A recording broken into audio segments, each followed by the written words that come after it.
পেট্রোলের মূল্য 25% বৃদ্ধি পেয়েছে, পেট্রোলের ব্যবহার কত কমালে পেট্রোল বাবদ খরচ অপরিবর্তিত থাকবে। দেখো, এই টাইপের যখন অঙ্ক থাকবে এর একটা সুপার শর্ট ট্রিক্স আছে, কিন্তু আগে আমরা একটু ডিটেলসে দেখে নেব, তারপরে শর্ট ট্রিক্সটা করব। এবারে আমি ধরে নিচ্ছি পেট্রোলের মূল্য শুরুতে 100 টাকা ছিল। 25% যদি বাড়ে, 100 টাকার 25% মানে 25 টাকা বাড়ছে, তাহলে কত হচ্ছে? 125 টাকা।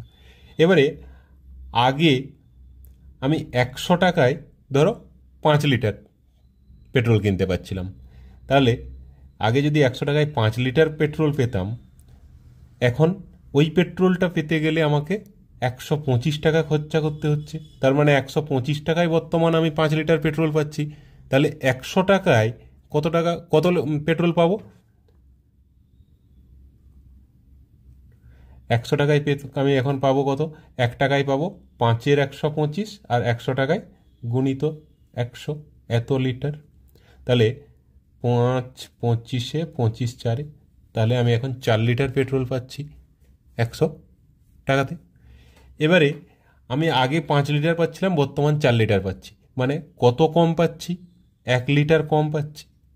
তাহলে এই 1 লিটার কম পাচ্ছি মানে আমাকে কত হ্রাস করতে হচ্ছে? আমার খরচ অপরিবর্তিত রাখতে গেলে আমাকে 5 লিটারের জন্য 5 লিটার এর জায়গায় আমাকে 4 লিটার ব্যবহার করতে হচ্ছে, মানে 1 লিটার আমাকে কম করছি। তাহলে 1/5 ইন্টু 100%, তার মানে 5 20-তে 20% আমাকে খরচ কম করতে হচ্ছে।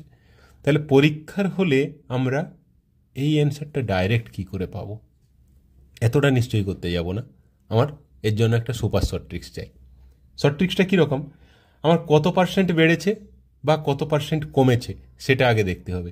25% বেড়েছে, তাহলে আমি আগে উপরে 25 লিখে নিলাম। এবারে নিচে কি করব? যেহেতু বেড়েছে তাহলে 100 প্লাস 25, যদি কমতো তাহলে 100 মাইনাস 25। এখানে যেহেতু বেড়েছে 100 প্লাস 25, 125 ইন্টু 100, এত পার্সেন্ট। তাহলে 25 5-এ 5 20-তে, দেখো ডাইরেক্ট আমরা 20 অ্যান্সার পেয়ে গেলাম। 20%, অপশান সি হয়ে যাবে অ্যান্সার।